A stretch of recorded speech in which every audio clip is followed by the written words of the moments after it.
Welcome back to the Citizen channel, another episode of City Book Club. Yes, we'll have a look through a city related book, and we've got a fan's book today, a very knowledgeable, very popular fan, this one. So we're going to look for something that's called Twelfth Man, and it's by a gentleman called Howard Hockin. That's how we know him, and that's his pen name in this anyway. So we're going to have a little excerpt from that. It's his journey, of course, the book, if you've got it, of being a football fan during the 2011-12 season. So my thanks to Mike, who got me a copy of this fairly recently as I'm recording this. And we're going to have a look at the excerpt. Covers the story of City make ready to welcome, if that's the word, probably not. We did give them a warm welcome, didn't we? If that's the word, to United, to the Etihad, of course, in the City win that would put the 11-12 Premier League title in our own hands finally. Yes, it'd been sort of neck and neck with the old lot down the road after we'd opened up a gap, and then it all started to go wrong, but yes, it would put it back clearly, and the confidence was high, and we were there, so we know about that, don't we? So we're going to have a look at that stage, and I think the first thing we'll look at is called Derby Day. So please enjoy, and let us know your memories, guys, as well. It'd be great to hear from you. Derby Day, the back page of the Mirror calls a match bigger than the World Cup. Yep, I'm not sure how they decided that, but to me it is anyway. But the game is huge, and that much is clear. A title decider, as Alex Ferguson called it after the Everton match. Recently, Real Madrid and Barcelona played each other 4 times across 3 competitions within 3 weeks. I cannot comprehend how I would have dealt with that situation, and I hope I never have to. Even if City beat United 4 times in a few weeks, I'm not sure the mental strain will make it worthwhile. Okay, maybe just. Well, we've got pretty close to that, haven't we, Howard? I don't need to tell you my state of mind for this game. Low appetite, distracted, nauseous, the oxymoron of the week, dragging, and one of the most important matches of my lifetime approaching on the horizon at considerable speed. Time is warped once more, perhaps because I can't think straight. Another Monday night match means that wait becomes even more painful. In January 2010, City's League Cup semi-final leg at home to United was called off because of snow. I don't remember that. I remember going, but I didn't know it had been called off. When I heard the news, I did a silent jig at the thought that the stress of a derby day had been delayed. Yet this thought process made no sense. I'd already gone through many of the stages of stress and anxiety leading up to the match, and now I'd have to go through the entire process again. Putting it off might feel good in the present when the news arrives, but ultimately it just meant more stress than before. It's better to get these matches over with, however painful they may be. The drag of another long week, overthinking the next game, secretly hoping that all United's best players pick up training ground injuries before the weekend. It's considered bad form to wish injury on a player, even if it means they miss a big game against your side. In a similar way that it's bad form to point out that your team have an excellent record against their next opponents, as this apparently is tempting fate. I'm as superstitious as anyone, but I don't think I have a god-level abilities to alter results with a single utterance, and nor does anyone else. I wish that were not the case. Alex Ferguson probably thinks he can, as the anointed master of mind games, but he'd be wrong. I guess the compromise that avoids endless guilt is for an opponent's star player to pick up a minor injury that means he misses a single match against your team. This allows him to help you further by being available when his team plays your rivals, and that's a win-win. D-Day. I regret taking the day off work. I need to pass the time, but I cannot concentrate. I pick up a book and read one line 8 times before giving up. I turn the TV on, 200 channels, all rubbish. There's only one option left. I decide to clean the flat. I wash the pots, wipe down some surfaces, get the toilet duck out, clean the shower head, even the Hoover gets an outing. I reorganise the spice rack, take some rubbish to the bins, plus some cardboard boxes and tins. I stare out the window for a while, watching 2 squirrels frolicking and a wood pigeon making a right racket. Clean a window, polish the TV and PlayStation, look in the oven, remind myself it needs a clean, and promise myself that I will definitely do it soon. Walk around for a bit for no particular reason, delete some emails, finally change the bulb in the hallway, put 2 rolls of toilet paper in the bathroom. You tell he's a guy living alone at this stage, can't you? That'll last about 4 or 5 days if you've got a lady in the house. Walk around a bit more, stare out the window again. I relent and look at the clock in the living room. 20 minutes has passed, 20 bloody minutes. Effing Derby Day. Finally, time progresses. There's no putting this one off. I arrive at the ground fairly sober, as I feel too ill to drink much. There are about 15 of us in the pub, choosing one we know will not see any trouble. There's talk, but there's more silence than normal. And then the time arrives. Taxis to the ground. Here we go. The atmosphere is overpowering. I cannot sit still, but at least the match is now happening. A match that Manchester City win. Tide's Turn is the next one. I had little to worry about. Something important dawns on me close to the end of this match. The thing I thought would never happen in my lifetime has happened. I am being a tad presumptuous here, as City may not win the league, and my argument falls over at that point.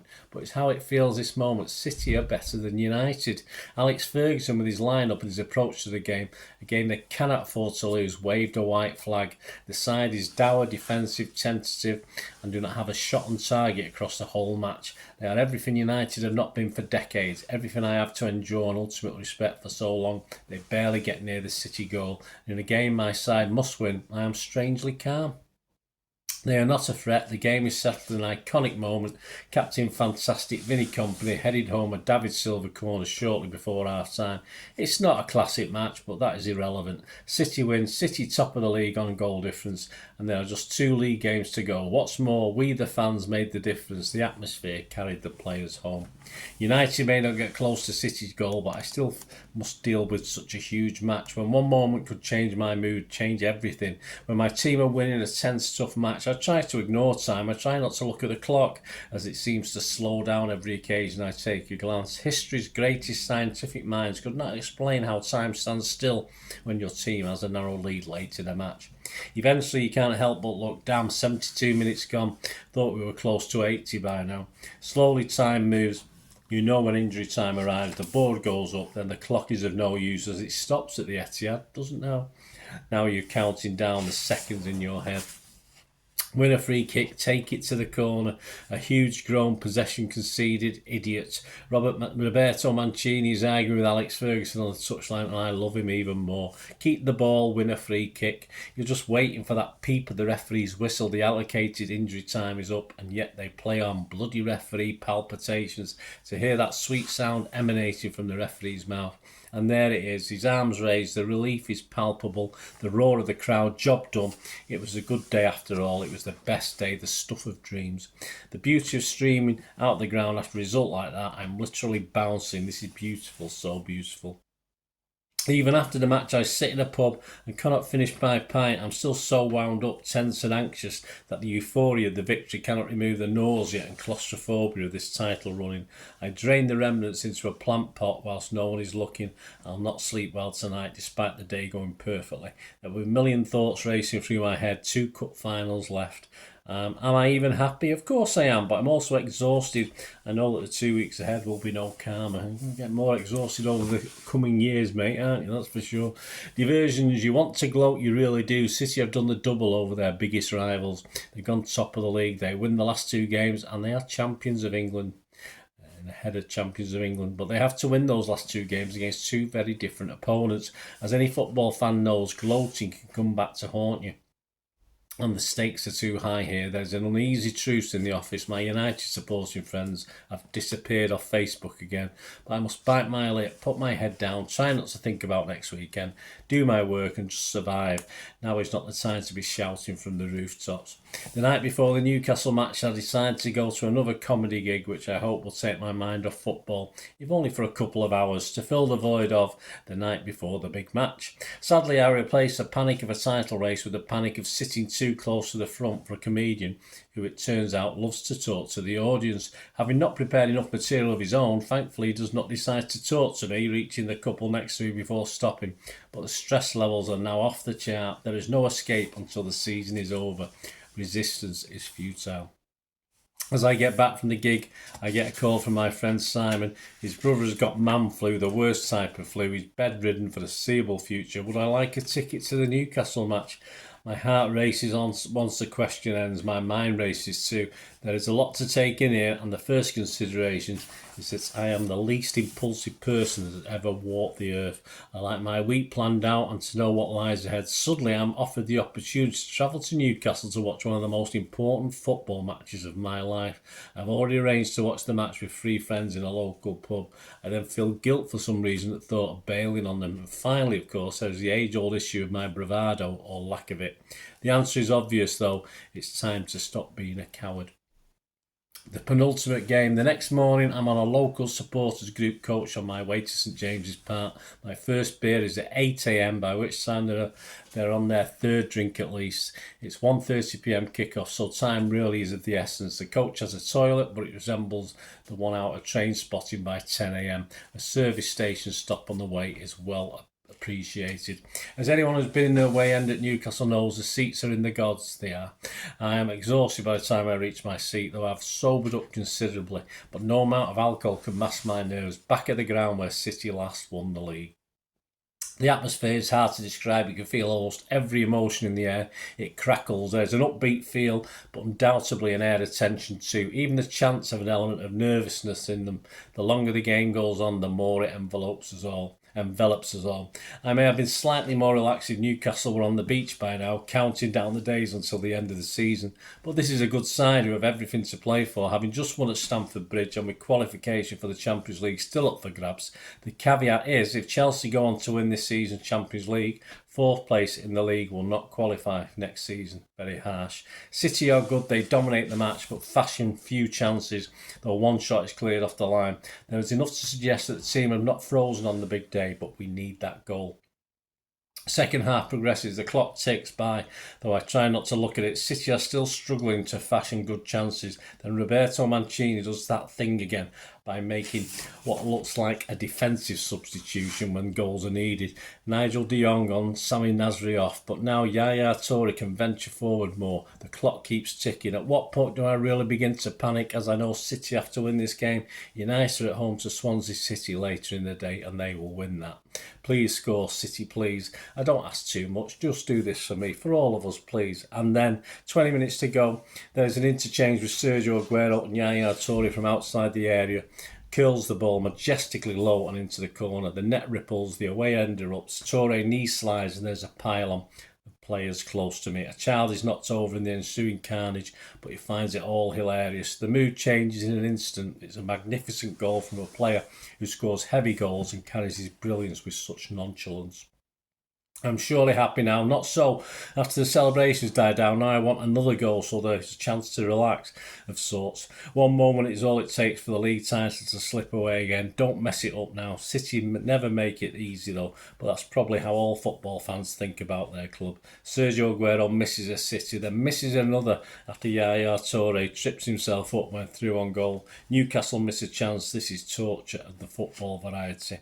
Salvation finally arrives with 2 minutes of normal time remaining. The ball is passed square to Toure once more, who has ambled his way to within 5 yards of the goal without any Newcastle player paying him any attention. He strikes it cleanly into the back of the net. That is surely that, and the away end erupts once more. We're going to win the league is belting out by thousands. Suddenly there's a confidence that this will happen. That's the first. I think that was actually the first time we sung it, I think, if I remember rightly. I don't think we sung it against United. That City are going to avenge decades of pain. The relief, joy and adrenaline is painted large on the faces of everyone around me. I feel euphoric. There is no other word. The gut-wrenching nerves of the day from the moment I woke up at 5 a.m. are gone. I look at the clock, fearful of injury time, still holding a surprise or two. Well, the home side know the game is lost. Even I don't think City can mess this up. And quietly I sing about City winning the league too. It's a fun journey back, or at least the first half is. Soon I can drink no more, and despite the din, I fall asleep for the final 100 miles. What a day. After the adrenaline wears off and the buzz subsides, it dawns on me what lies ahead as I experience a moment of clarity. The longest week of all lies ahead, and certainly the most unproductive. One more win needed against QPR, 7 days away. Until then, nothing but the wait.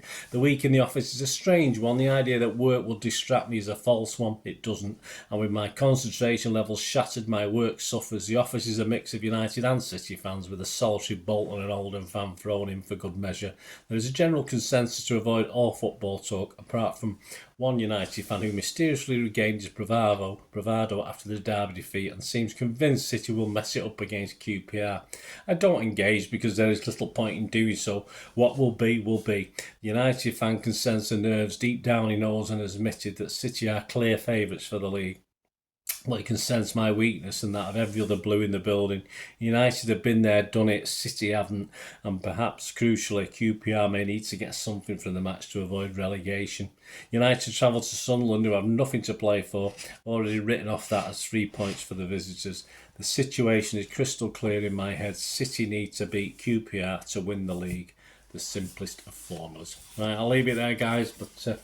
yeah, no spoiler alert what happened, but still, I think you can still get copies of this. It's not as easy to get as some books that I do on Book Club, a bit of the older ones, but a great book by Howard Hockin. Great memories as well, guys. Please share your memories of that immense time, that great time, fantastic time, of course it is.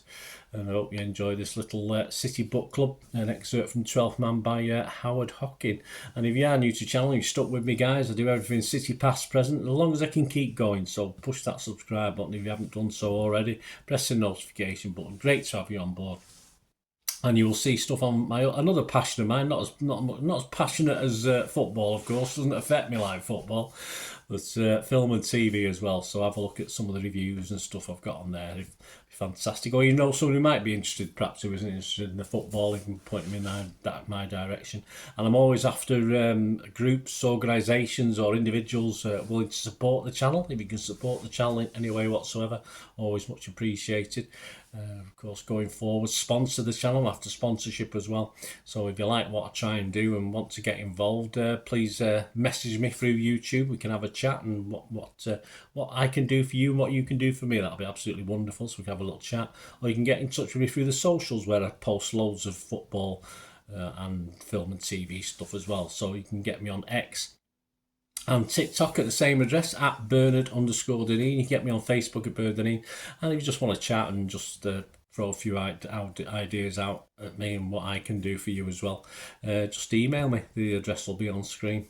There you go, guys. Hope you enjoyed that. Let me know, as I said, let me know your memories of that momentous season. It'd be great to hear them. Till we meet again, that's one thing, don't I? What do I ask? Stay safe, Blues. Come on, City. Nearly forgot. Bye for now.